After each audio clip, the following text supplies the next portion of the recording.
A partir de agora, na Brasil Sul, programa Domingo. Apresentação Ronan Botelho. Olá, bom dia a todos! Começou mais um programa Domingo! Domingo, como sempre. Nós estamos aqui ao vivo pela Rádio Brasil Sul, mas também ao vivo pelo YouTube. E agora também, nós fomos desde semana passada convidados, humildemente, para estar presente no Spotify. Agora também tem o Domingo no Spotify. Acompanhe lá conosco, peça para seu neto, peça para quem você conhece, você não tem essa gesticulação com as redes sociais, com as modernidades, com a tecnologia. Peça para aprender, principalmente, para você também, em outros programas também, acompanhar pela internet, que é uma coisa muito boa.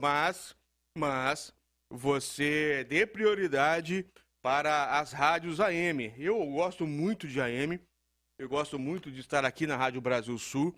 Não é à toa, nós temos alguns convites, outras rádios, mas nós gostamos muito de estar aqui com a Brasil Sul, porque o ao vivo, toda essa interação aqui com a rádio, com os ouvintes, eu não consigo, já falei para vocês aqui que eu não consigo ler exatamente o que vocês mandam para nós. Entretanto, eu consigo mandar aqui para vocês depois todos um abraço pessoalmente, que é o meu telefone 439-9951-6363. E é sempre aqui uma dificuldade grande aqui para começar o programa Domingo, porque eu tenho que ligar vários programas aqui, várias coisas, mas para estar presente aqui com vocês todos os domingos, vocês não imaginam o sacrifício que nós fazemos para estar aqui. Vamos lá. Hoje eu vou fazer aqui um programa, é o 9º programa Domingo, é um grande programa que nós vamos fazer. Nós vamos falar sobre epiteto, nós vamos falar sobre o poder da observação aí antes de qualquer ação. Você, para ter aqui a observação antes de você começar a fazer qualquer coisa. Nós vamos falar também do Robert Dobelli, que seria a arte de pensar claramente, que é aquela falácia que dizem que tudo pode piorar antes de melhorar. Isso não vem ao caso. E sempre há necessidade de melhorar, sempre, nunca precisa piorar. E por fim, hoje eu trouxe um grande cientista para nós conversarmos, que é Albert Einstein. Na última parte, que eu gosto sempre de falar sobre as histórias, as biografias e tudo mais, hoje eu vou trazer para vocês Albert Einstein, que seria na verdade, né, um dos grandes aí cientistas do mundo. E eu quero falar sobre a biografia dele na última parte aqui do nosso programa Domingo, tá bom? Então, vamos começar aqui com o pé direito para falar sobre o epiteto. Semana passada eu fiz um programa especial que foi me pedido para fazer um programa especial sobre epiteto, que é sobre a arte de viver com virtude, sabedoria e felicidade. E eu conversei com vocês, ficamos aqui 1 hora, eu lendo várias partes do programa de epiteto, foi muito legal, eu gostei bastante mesmo do programa, do resultado que o programa deu, e nós então conseguimos, tive uma audiência muito interessante, e vocês podem pedir algum filósofo, alguma coisa, eu sei, algumas perguntas, Ronan, mas você não bate bem na cabeça, porque você levanta cedo no domingo de manhã para falar sobre filosofia, tem que fazer todo um programa. Eu sei quanto é ilógico, mas para mim é muito gratificante estar aqui com vocês na Rádio Brasil Sul. Agora são 10 horas e 15 minutos, chega de enrolação, vamos começar aqui as leituras hoje. E olha que legal, para você que está me acompanhando no YouTube, esse aqui é o livro de Epiteto. Eu tenho aqui um marcador de texto, que foi minha filha Gabi que colocou e me deu esse marcador de texto, e eu estou usando todos eles aqui em todos os 3 livros que nós vamos ler hoje, pelo menos uma parte, e aí eu comento sobre o livro como sempre. Então pega uma caneta, pega um papel, pega um lápis. Eu gosto de sempre ler com um lápis e ir escrevendo sobre o que eu coloco dentro do programa. Então, qual que é o ensinamento de epiteto que eu coloquei hoje, que seria a arte de observar, na página número 60 do livro dele, que é uma obra extremamente importante de Epiteto, É uma obra que eu leio todos os domingos para vocês. Essa obra são 93 pensamentos. Todos os domingos eu leio um. O domingo passado eu acabei lendo vários, mas este eu vou ler com grande satisfação, porque é uma excelente observação de Epiteto. Ele diz o seguinte: examine o que vem primeiro, depois o que vem em seguida, e só então comece a agir. Cultive o hábito de examinar e testar uma provável ação futura antes de realizá-la. Antes de proceder, recue e procure enxergar o quadro completo para evitar agir por impulso e arriscadamente. Determine o que acontece primeiro, considere aonde a primeira etapa o levará e então haja de acordo com o que você aprendeu. Quando agimos sem ponderação, podemos até começar uma tarefa com grande entusiasmo. Seguem-se então consequências imprevistas ou indesejadas e batemos vergonhosamente em retirada, tomados pelo remorso. Eu deveria ter feito isso, eu poderia ter feito aquilo, quem sabe se eu tivesse feito de outra forma. Aqui na primeira parte, Epiteto fala sobre quando nós fazemos as coisas sem pensamento, sem observar, com entusiasmo, mas no impulso, sem refletir antes. Sem observar exatamente o que pode ser feito. Então, dando continuidade ao texto de Epiteto. Suponhamos que você queira ganhar uma medalha nos Jogos Olímpicos. Olha que pensamento importante, interessante e legal. Olha só. Suponhamos que você queira ganhar uma medalha nos Jogos Olímpicos. É ótimo, mas pense bem antes que você está se envolvendo. O que esse desejo de ganhar uma medalha olímpica pressupõe? O que tem que acontecer primeiro? E em seguida, o que será exigido de você? E o que virá em consequência disto? Será que toda essa linha de ação vai ser realmente benéfica para você? Se a resposta for positiva, vai em frente. Então o Epiteto está dizendo que nós temos que ter sonhos, nós temos que ter metas, nós temos que ter objetivo. Então ele coloca uma grande meta que seria ganhar uma medalha olímpica, né? Um esportista, que é o auge, que é a áurea aí do esporte. Ele coloca esse exemplo que ilumina muito bem esse pensamento dele. Então ele coloca o que você quer fazer, você tem um sonho, você tem uma vontade, você quer ter alguma coisa, e ele exemplifica, novamente, falando sobre a medalha olímpica, mas ele faz a ponderação. O que você precisa fazer para ganhar essa medalha? Antes de você colocar o sonho em prática, por exemplo, eu quero ser um grande corredor e aí quero ganhar uma medalha olímpica em maratona, alguma coisa assim. Então você precisa ponderar o seu tempo para correr, o que você vai ter que fazer para correr, e o que você vai ter que abrir mão em razão deste sonho. Olha que interessante. Ele continua. Se você deseja uma vitória nos Jogos Olímpicos, para se preparar de forma adequada, terá de seguir uma linha rigorosa que o levará aos limites de sua resistência. Olha como é difícil.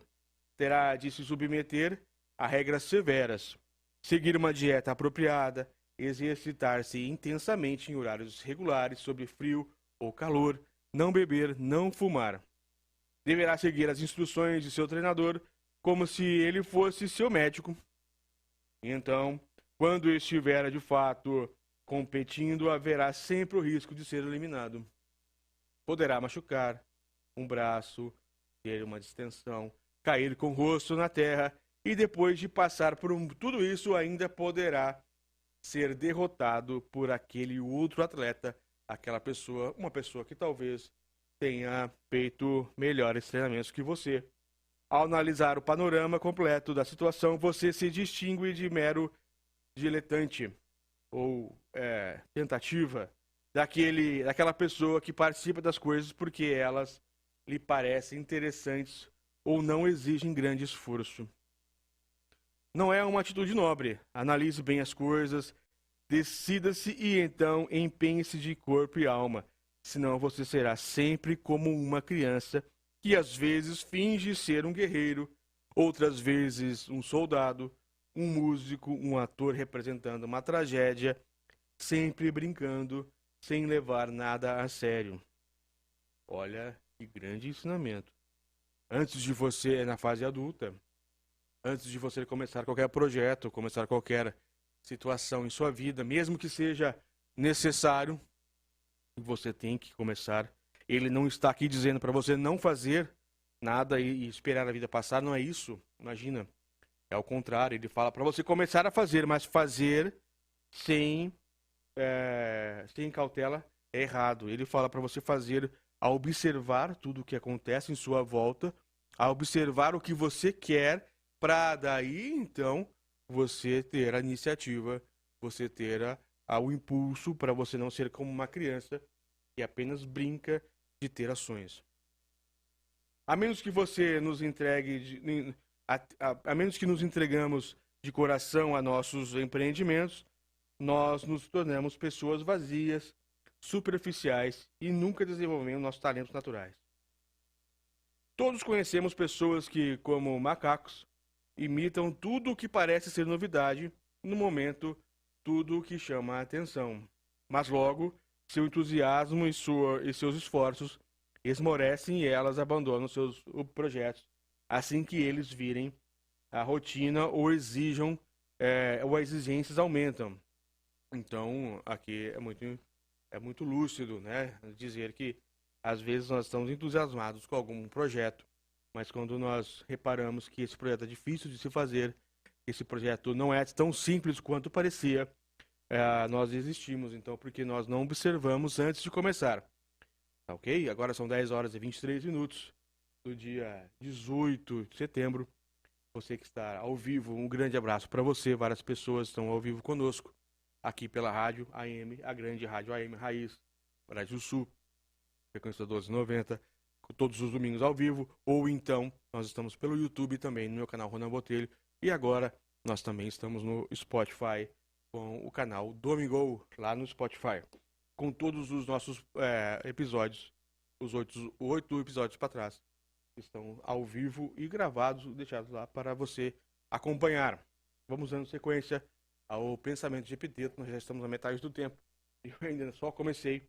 Nós temos ainda 3 leituras, inclusive no último bloco é Albert Einstein, que é um grande clássico, maestria que para os mestres nessa leitura, e nessa leitura de grandes mestres que eu já li várias biografias, e hoje é uma das principais, que é Albert Einstein. Continuando, Epiteto. Um espírito indiferente não tem vigor. Esforços experimentais levam a resultados experimentais. As pessoas comuns mergulham de cabeça sem cuidado em seus projetos. Talvez um dia encontrem uma figura exemplar que as inspire a buscar a excelência. Buscar a excelência é sempre louvável, mas reflita primeiro sobre a natureza de suas aspirações e confronte-as com sua capacidade. Seja honesto consigo mesmo. Isso é um dos maiores ensinamentos, né? Seja honesto consigo mesmo. Entenda seus limites, entenda sua realidade. Examine as adversidades. Esse é um grande ensinamento de Epiteto. Ele escreveu isso há muito tempo atrás, há quase 2000 anos atrás, mais ou menos, não sei exatamente, mas é muito importante. Desde aquela época, sempre foi dessa forma. Seja honesto consigo mesmo. Avalie claramente seus pontos fortes e pontos fracos. Você possui o que é preciso no momento para competir? Para ser um lutador, por exemplo, é necessário ter uma força extraordinária nos ombros, nas costas e nas coxas. Você tem aptidão física e agilidade para estar entre os melhores desse esporte. Uma coisa é desejar ser um campeão ou fazer algo com habilidade. Outra é fazê-lo realmente com habilidade consumada. Pessoas diferentes são feitas para coisas diferentes. Aqui é o ensinamento que nós falávamos na passada, enquanto eu falei só sobre Epiteto. Pessoas diferentes são feitas para coisas diferentes. E nós não devemos nos comparar. Claro que nós precisamos ter pessoas como espelho, pessoas como base, pessoas como alguém que nós temos que buscar ser iguais. quando faz coisas boas. Mas nós somos diferentes uns dos outros e por isso há uma necessidade de ter isso em mente antes de começar qualquer objetivo. Se você tem uma estatura baixa, isso não te rebaixa exatamente, isso não te deixa menor que, de fato, como outra pessoa. Mas como é que você vai jogar basquete junto com pessoas que têm 2 metros e alguma coisa de altura? Então, cada pessoa deve se encaixar aquilo que melhor compete, aquilo que você é melhor e buscar aquilo e buscar sempre melhorar no que você faz. Olha, continuando, não é preciso ter certas habilidades para obter sucesso em determinadas áreas, como é preciso também fazer alguns sacrifícios. Se você tornar-se competente na arte de viver com sabedoria, será que pensa que pode comer e beber em excesso? Quando você decide ter sabedoria, os excessos acabam caindo por terra. Você não deve ter excessos na vida. É sempre o exato modo de viver moderado. Não é morno, é moderado. É você fazer o que deve ser feito sem excessos e sem mínimos, como nós falávamos na aula passada. Pensa, se você deseja tornar-se competente na arte de viver com sabedoria, será que pensa que pode comer ou beber com excesso? Repetindo, pensa que pode continuar a se entregar à raiva e aos seus acessos habituais de frustração e depressão? Não, claro que não. Se o seu objetivo é a verdadeira sabedoria e você é sincero, terá um trabalho a fazer em você mesmo. Nós sempre temos um trabalho a fazer em nós mesmos. Não interessa o que você é, o que você faz. Nós sempre temos trabalhos a fazer em nós mesmos. É o que eu tento aqui em todo domingo. Não só ajudar a quem quer fazer esse trabalho, mas também fazer um autotrabalho, fazer um autoconhecimento, porque esse autoconhecimento é o que me faz crescer todos os dias, é o que me faz alavancar a segunda-feira, de segunda até o dia que eu venho. Eu sempre tenho aqui os ensinamentos que eu trago, eu também estudo antes, claro. Então, por isso, eu trago aqui e tudo que eu vou fazer, tudo que eu vou tentar seguir durante a semana. Não é só preciso ter certas habilidades para obter sucesso em determinadas áreas, como é preciso também fazer alguns sacrifícios. Se você deseja tornar-se competente na arte de viver com sabedoria, será que pensa que pode comer em excesso? Isso é um grande ensinamento. Isso é um dos maiores ensinamentos que eu já trouxe aqui para vocês. A influência terá de reavaliar as pessoas com quem você se relaciona. Será que seus amigos e sócios ou companheiros de trabalho são pessoas dignas? A influência deles, seus hábitos, valores e comportamento faz você melhorar como pessoa ou estimula maus hábitos dos quais você quer se livrar. Viver com sabedoria, como qualquer outra coisa, exige que se pague um preço. Ao procurar viver sabiamente, você pode ser ridicularizado e até mesmo levar a pior em seus vários aspectos de vida, incluindo sua carreira, sua posição social e sua situação perante a lei. Uma vez tendo ponderado sobre todos os detalhes fundamentais que se compõem o esforço de viver com uma vida elevada, siga em frente com todo o seu empenho. Faça os sacrifícios necessários, que são os preços do objetivo mais precioso: liberdade, equilíbrio da mente e tranquilidade. Se, todavia, ao analisar com honestidade seu ânimo e sua índole, você não se considerar apto ou preparado, procure não se iludir e estabeleça um rumo diferente e mais realista para a sua vida. Isso é viver moderadamente, viver humildemente, viver da melhor forma possível, aproveitando o caminho.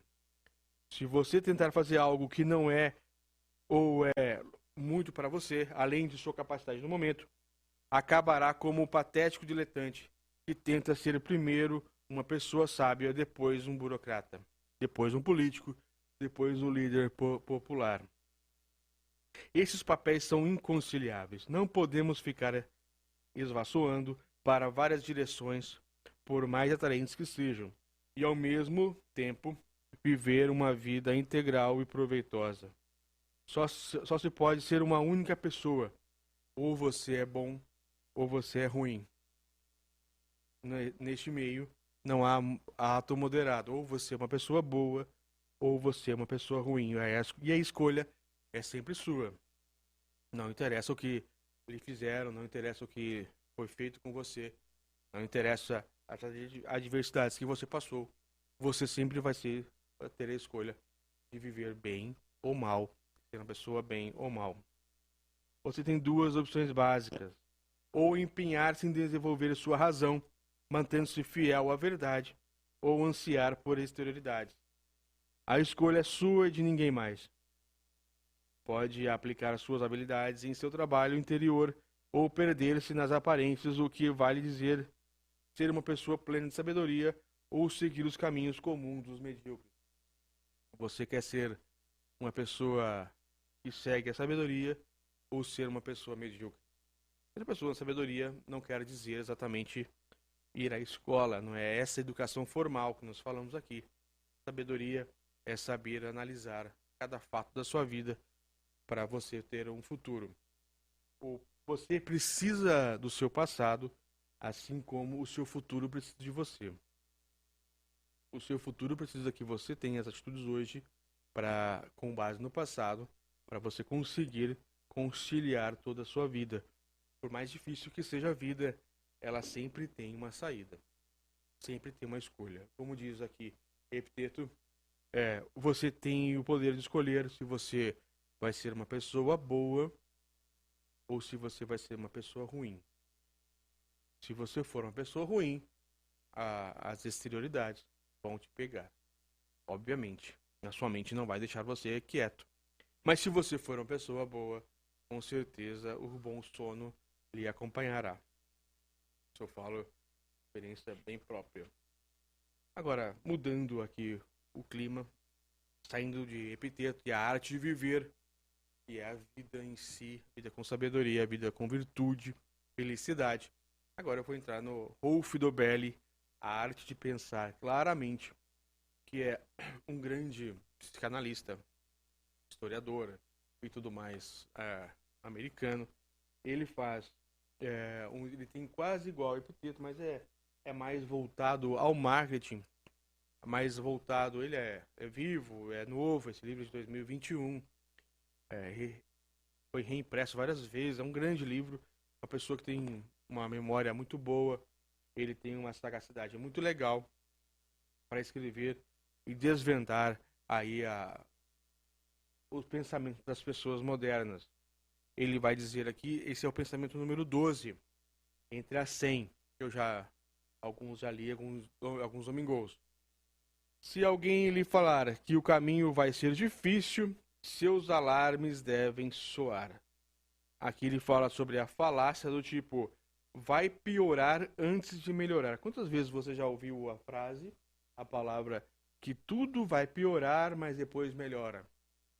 Ele traz aqui o exemplo, faz aqui a sua reflexão. 10 horas e 35 minutos aqui na Rádio Brasil Sul, do dia 18 de setembro, ao vivo, mas você também que está nos ouvindo depois, um grande abraço a você, espero que este programa também seja muito proveitoso para você e para todas as pessoas que assim nos acompanham, tá bom? E compartilhe com seus amigos, compartilhe se você gostou, dê também a sua opinião, deixe seu comentário, nos mande mensagem para melhorar, para de repente mudar alguma coisa. Eu entendo a monotonia de algumas vezes falar sobre filosofia, e até eu entro com bastante energia, mas aí depois eu vou perdendo um pouco de energia, porque eu vou raciocinando e vou lendo, e isso suga bastante energia. Mas eu vou aqui dar início então ao Rolf Dobelli. Se alguém lhe falar o caminho vai ser difícil, seus alarmes devem soar. O que é essa reflexão que ele vai fazer aqui? Vamos lá. Há alguns anos estive de férias em Córcega e fiquei doente. Ele fala que ele não é brasileiro, então ele fala que estava na Itália. Os sintomas eram novos para mim, as dores pioravam a cada dia. Por fim, decidi buscar ajuda numa clínica local. Um jovem médico começou a me me asculando e me apalpando, apertou vários pontos da minha barriga, depois os ombros e os joelhos. Apalpou vértebras por vértebras. Aos poucos suspeitei de que ele não fazia a menor ideia do diagnóstico, mas não tinha tanta certeza, então simplesmente suportei o estranho exame. Com um sinal de que a consulta finalmente tinha chegado ao fim, ele pegou seu bloco e disse: antibiótico. Tome um comprimido 3 vezes ao dia. Antes de melhorar, vai ficar pior. Feliz com o resultado, voltei-me arrastando para o quarto do hotel. As dores realmente pioraram como previsto, portanto o médico sabia do que estava falando. Depois de 3 dias, como o sofrimento não cedia, liguei para ele. Aumente a dose para 5 vezes ao dia. Ainda vai doer um pouco por um tempo, respondeu esse jovem médico. Fiz como ordenado. Após mais 2 dias, liguei para o serviço de socorro aéreo. O médico da Suíça constatou apendicite e me operou na hora. Mas, por que diabos que você esperou tanto tempo? Perguntou-me após a operação. A evolução da doença correspondeu exatamente ao previsto, então confiei no jovem médico. Você foi vítima da armadilha, vai piorar antes de melhorar. O médico corso não fazia ideia do que estava dizendo. Devia ser um auxiliar de enfermagem, como costuma ser em todos os casos locais de turismo na alta estação. Tomemos outro caso. Um grande céu, um grande empresário, um grande jurista, empresário, dono de uma empresa, totalmente desorientado, as vendas em baixa, vendedores desmotivados, atividades de marketing sem nenhum efeito. Em meio ao desespero, ele contratou um consultor por $1.000 por dia, por $5.000 por dia. Este analisou a empresa e chegou ao seguinte resultado: seu departamento de vendas não tem visão e sua marca não está claramente posicionada. A situação é complicada, posso consertá-la para você, mas não da noite para o dia. O problema é complexo e as medidas exigem. Antes de melhorar, as vendas vão retrair novamente. Isso que estou lendo A Arte de Pensar Claramente de Rolf Dobelli, sobre exatamente como é essa falácia de piorar antes de melhorar. Nós já ouvimos muito isso daí, né? Antes de melhorar, vai piorar. Isso aí, ele está dizendo aqui que, na verdade, são pessoas desorientadas que nos falam esse tipo de situação. Pessoas que não sabem como fazer para consertar e eles simplesmente dizem que vai piorar para você não ficar tão surpreso com a inaptidão dessas pessoas. Então, continuando sobre o livro. O problema é complexo e as medidas exigem tato. Antes de melhorar, as vendas vão se retrair novamente. Ou então, o dono da companhia contratou o consultor. 1 ano depois, as vendas realmente se retraíram. O mesmo se deu no segundo ano. O consultor continuou a ressaltar que a evolução da empresa estava correspondendo exatamente à sua previsão. No terceiro ano, quando as vendas entraram em colapso, o finalmente demitiu esse consultor. A falácia do tipo vai piorar antes de melhorar é uma variante do chamado viés da confirmação. Um especialista que na verdade não entende de nada da área ou é inseguro faz bem em recorrer a esses macetes. Se as coisas piorarem na sua previsão, se confirma. Se repetidamente melhorarem, o cliente fica feliz e o especialista pode atribuir a melhora à sua competência. De um modo ou de outro, ele sempre tem razão. Olha que coisa sagaz, não é? Aqui, do Rolf Dobelli. Essa fase de dizer que vai piorar para melhorar quando um vendedor, o consultor, o médico, ou quem quer que seja que lhe atenda, ou pode ser aquele gerente de banco ou alguma coisa, diz, vai piorar, ou, novamente, a pessoa que presta serviços, ela diz, vai piorar, mas eu vou começar o trabalho, mas isso com certeza vai piorar, depois melhora.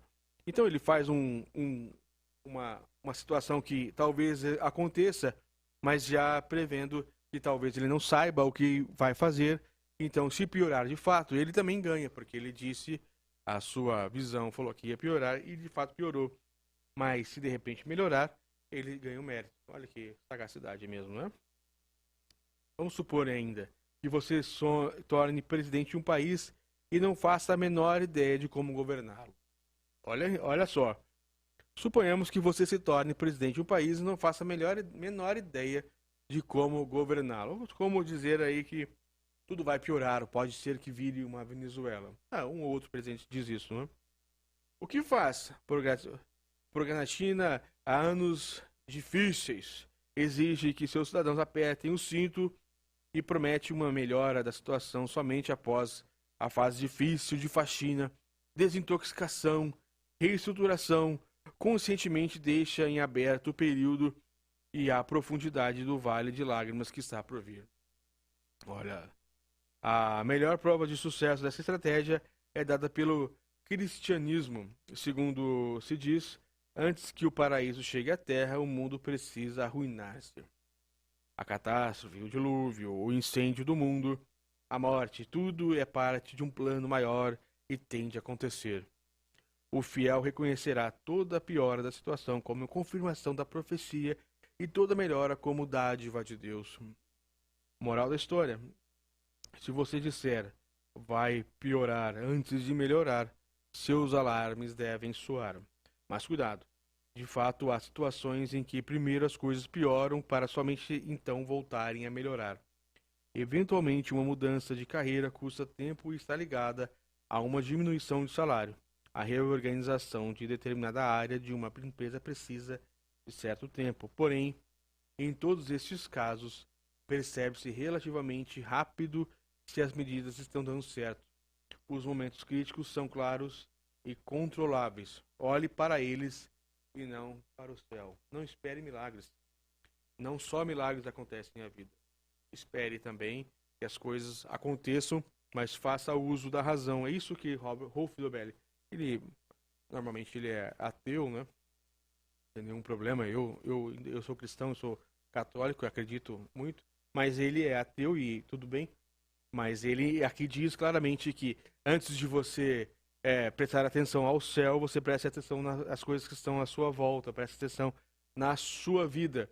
Porque muitas vezes tudo isso é uma criação, como se fosse um marketing para fazer com que as pessoas acreditem. Então, ele diz aqui claramente que tudo vai virar miséria até então começar a melhorar. Então, quando começa a virar miséria, não porque foi uma profecia, mas porque por indecisão dos nossos governantes. Então, vira miséria e todo mundo, é verdade, daqui a pouco vai melhorar. E as pessoas, mesmo estando ruim, mesmo aquele governante roubando tudo que tem que roubar, ele acaba tendo razão. Então, as pessoas vão confiar nele. E é o caso da Venezuela, né? Tudo vai virar uma Venezuela, as pessoas vão começar a comer cachorros na rua, as pessoas vão passar fome antes de melhorar, mas confia em mim, que eu vou fazer. Então, quando começa a piorar, as pessoas acreditam naquele governante. Uma grande pena. 10 horas e 45 minutos. Agora, falar coisa boa. Falando sobre pensar, claramente, às vezes, falar de pensar, a gente tem que jogar um pouco de realidade nas pessoas. E é isso que o Rolf faz. É muito diferente, ele é ácido, é muito importante. Para mim mesmo, que já li algumas vezes esse livro dele, e leio antes de vir aqui com vocês, até para reordenar aqui o que eu vou pensar, é simplesmente sensacional. Cada vez que eu leio, não só Epiteto, mas também como Rolf Dobelli, eu saio daqui com um outro tipo de pensamento da vida. E para melhorar agora, coisa boa, que é sempre o último bloco aqui do nosso programa, eu deixo para falar sobre a biografia, sobre ler um pouquinho sobre maestrias do Robert Greene, que é um grande escritor americano também. Eu faço aqui às vezes para falar sobre Albert Einstein. Albert Einstein começou, ele teve uma dádiva, ele foi inteligente ao ponto de ser melhor que os outros. Albert Einstein gostava de viver de uma forma muito humilde, antes de começar a ler. Ele quis ser uma pessoa humilde e é alemão. E acabou tendo que se exilar nos Estados Unidos, que foi aonde ele conseguiu de fato explorar a sua inteligência, mas porque ele era muito curioso. Albert Einstein foi uma pessoa curiosa, não foi uma pessoa. Lógico que ele foi extraordinário, mas ele queria ser enterrado sem grandes honrarias, mas acabou que retiraram-lhe o cérebro e viram e fizeram vários exames após Einstein morrer. Fizeram vários exames no seu cérebro, exumados. Ainda há restos aí corporais do Albert por aí, dentro das academias, eles fazendo estudos. E o que se viu é que Albert tinha um cérebro comum, como todos nós. Neurônios, tamanho, a espessura, a massa mesmo, a famosa massa cinzenta, tudo igual. Então, o que fez Albert Einstein descobrir tanta coisa e ser tão relevante no mundo, porque as suas descobertas até hoje fazem total sentido, e mesmo com a tecnologia tão avançada, e agora o homem já está em Marte, já está em outros lugares, já está observando os planetas, outras galáxias, né? E mesmo assim, Einstein, há tanto tempo atrás, ele que nasceu em 1879, faleceu em 1955, olha quanto tempo atrás, ele ainda faz muita diferença na vida do ser humano, sendo que ele foi uma pessoa, de fato, extraordinária, mas o seu corpo, como eu disse agora há pouco, o seu cérebro era comum após ser exumado. Então, vou ler aqui rapidamente, às 10 horas e 48 minutos, se não der tempo, eu continuo no próximo programa. Eu comecei um pouquinho atrasado hoje, mas não vou deixar de ler aqui Albert Einstein, como eu prometi. Vamos lá. Explore suas forças, o foco supremo. Isso aqui é o principal. Albert tinha o foco em descobrir novidades da vida. Foco em saber como funciona a vida. Nos primeiros anos de vida do filho, os pais de Albert Einstein, volto a dizer, ele viveu e nasceu em 1879, ele faleceu em 1955, tinham motivos de preocupação. O pequeno Albert demorou muito para falar, e suas primeiras tentativas como a linguagem sempre foram titubeantes. Tinha o estranho hábito de murmurar primeiro para si mesmo as palavras que diria em voz alta. Os pais receavam que o filho tivesse alguma deficiência mental e consultaram um médico. Em pouco tempo, porém, ele deixou de lado a hesitação com as palavras e revelou algumas capacidades mentais ocultas. Era bom como quebra-cabeças, tinha jeito para algumas ciências e adorava tocar violino, em especial qualquer coisa de Mozart, cujas músicas interpretava repetidas vezes. Mozart foi a nossa biografia do Domingol número 7. Para quem não está, volta lá no Domingol número 7, nós falamos sobre Mozart e como foi esse grande músico. Os problemas, no entanto, recomeçaram à medida que avançava na escola. Não se destacava como um bom aluno, Albert Einstein. Detestava memorizar tantos fatos e números. Odiava a autoridade rigorosa dos professores. Suas notas eram medíocres e, preocupados com o futuro dele, os pais resolveram matricular o filho de 16 anos numa escola mais liberal, na cidade de Aarau, perto de Zurique, isto é, Alemanha, sua cidade natal. Essa escola adotava um método desenvolvido pelo educador reformador suíço John Pestolansky, que enfatizava a importância do aprendizado por meio das próprias observações do aluno, estimulando o desenvolvimento de ideias e intuições. Mesmo disciplinas como matemática e física eram ensinadas dessa forma. Não havia exercício nem fatos a memorizar. Em vez disso, o método atribuía extrema importância às formas visuais de inteligência que o professor Johann considerava fundamentais para o pensamento criativo. Nessa atmosfera, o jovem Einstein floresceu. Ele achou o lugar bastante diferente e estimulante. A escola encorajava os alunos a aprender por conta própria. Olha que interessante. Seguindo por onde os levassem suas inclinações, e para Einstein Isso significava sondar de maneira cada vez mais profunda a física newtoniana, que é de Newton, que era sua grande paixão, e os avanços recentemente do eletromagnetismo. Em seus estudos de Newton, ele deparou com alguns problemas no conceito newtoniano de universo que o perturbavam profundamente, levando-o a muitas noites de insônia. Olha que interessante. Newton foi um dos grandes, nós sabemos, eu ainda não falei sobre Newton, mas eu com certeza ainda vou trazer aqui Newton como um dos nossas biografias. Mas Einstein, olha que como ele era sagaz, como ele era curioso e como ele era ousado. Ele simplesmente, ele depois de estudar tanto Newton e outras matérias, ele começou então a dizer que Newton poderia estar errado, ou pelo menos confuso em algumas de suas declarações. De acordo com Newton, todos os fenômenos da natureza podem ser explicados por meio das leis mecânicas simples. Conhecendo-as, teríamos condições de deduzir as causas de que quase tudo. Os objetos se movimentam no espaço de acordo com as leis da mecânica, como a lei da gravidade, e todos os movimentos podem ser medidos matematicamente. É um universo altamente ordeiro e racional, mas o conceito de Newton dependia de duas premissas que nunca poderiam ser comprovadas ou verificadas de forma empírica, por forma que existe. A existência do tempo e do espaço absolutos, cuja manifestações sejam independentes dos seres vivos e dos objetos inanimados.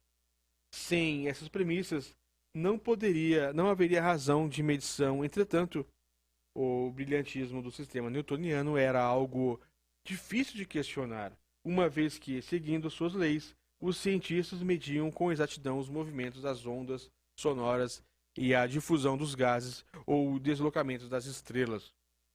No início do século XIX, porém, apareceram as primeiras rachaduras no conceito newtoniano do universo mecânico. Com base no trabalho de Michael Faraday, que é esse sim também, Newton, são três grandes pessoas, cientistas, que dominam a eletromagnética. Isso aqui eu não estou lendo, isso aqui é da minha cabeça, que eu lembro do próprio livro Maestria. Primeiro veio Newton, depois de Newton vem Faraday, depois de Faraday vem Albert Einstein. Todas nessa sequência. O grande mecânico escocês também Maxwell fez algumas descobertas importantes sobre a propriedade do eletromagnetismo, desenvolvendo o que se tornou conhecido como teoria de campos de Maxwell. Afirmou que o eletromagnetismo não podia ser descrito em tempos de partículas carregadas, mas sim como campos no espaço, como potencial partículas carregadas, para se converterem em eletromagnetismo. Esses campos consistem em vetores de tensão que podem ser carregados em forma de ponto. Pelos seus cálculos, as ondas do eletromagnetismo se movem à velocidade de 300 mil km por segundo, que é a velocidade da luz. Diz isso. 300 mil km por segundo é a velocidade da luz. Isso pode ser simplesmente coincidência. Portanto, a luz deve ser manifestação visível de todo um espectro de ondas eletromagnéticas. Era um conceito inovador no mundo da física, mas compartilhados com Newton, Maxwell e outros presumiram a existência de um éter lumífero, substância que poderia oscilar e produzir ondas eletromagnéticas análogas à água para ondas oceânicas ou ar para oceanos sonoras. Esse conceito adicionava um absoluto à equação de Newton, o repouso absoluto. A velocidade do movimento dessas ondas só podia ser medida contra o plano de fundo de algo em repouso, que seria o éter em si. Esse éter teria de ser algo estranho, absorvendo todo o universo, mas não interferindo de modo algum no movimento dos planetas e objetos. Isso que ele está dizendo aqui, eu sei que é um pouco difícil de entender, mas Einstein estava dizendo como os planetas se movem dentro do universo, sendo que o universo existe um vácuo. Fora do nosso sistema solar, fora do planeta, nós temos ali o Sol, nós temos os planetas e tudo mais. Então, ele estava pensando, olha que coisa mais sensacional. Hoje a gente nem pensa mais nisso, nós temos como os planetas giram em torno do Sol, que é uma estrela e tudo mais. Mas Einstein estava dizendo como que é feito, qual é o vácuo, do que é feito esse vácuo. Então ele chegou a esse pensamento que existe um éter, que tudo é feito, que a energia é um éter, e tudo aquilo se move dentro do éter, como se fosse dentro de uma água, como se o universo fosse água.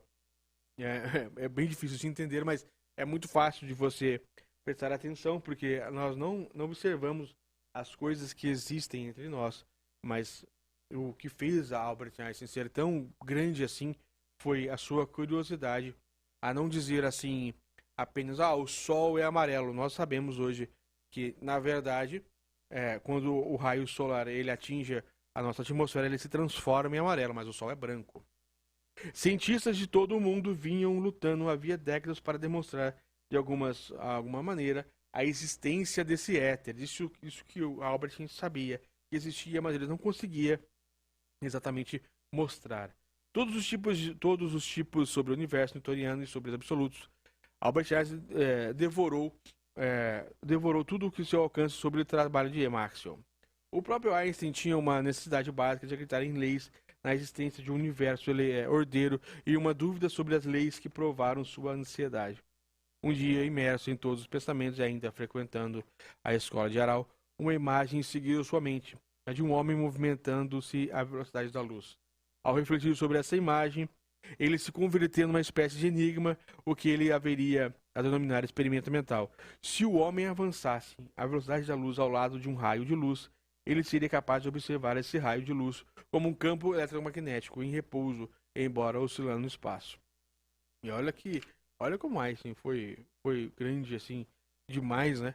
Continuou a trabalhar em seu experimento mental a dia e noite. Finalmente chegou à conclusão: deveria haver algum equívoco em toda a noção de universo físico descrito por Newton. Os cientistas estavam abordando o problema pelo lado errado. Esforçaram-se para demonstrar a existência do éter de modo a manter o esquema newtoniano. Embora admirasse Newton, Einstein então não tinha ligações com alguma escola de pensamento. Considerando sua questão de trabalhar por conta própria, poderia ser tão ousado quanto quisesse. Assim, descartaria a ideia de o éter e sim todos os absolutos que pudessem ser verificados. Daí por diante, se empenharia em deduzir as leis, os princípios que reagiram ao movimento por meio da sua capacidade de raciocínio e de matemática. Para tanto, não precisava de título acadêmico nem de laboratório. Onde quer que tivesse, poderia trabalhar seus problemas. Olha que interessante. Em Zurique, Albert Einstein. Então, o primeiro princípio dele foi não que acreditar em professor, ele acreditava nos professores, ele respeitava os professores, ele respeitava toda a ideologia de professores. O que Albert Einstein não queria seguir era obediência. Foi por isso que ele foi, inclusive, expulso na época em que ele estava no seu auge. Ele foi expulso pelos nazistas, porque Albert Einstein tinha todo um modo de pensar diferente. Ele não era nacionalista. Ele não acreditava que uma pessoa poderia ser nacional ou então cultivar amor a só a sua pátria, essa situação de pátria. Albert Einstein quis ser um cidadão do mundo, e por isso, ao ser um cidadão do mundo, ele pediu então a sua abdicação. Ele se abdicou, ele não quis ser mais um cidadão alemão, e quando ele não quis mais ser um cidadão alemão, ele brigou com Hitler, e quando ele briga com Hitler, ele foi ameaçado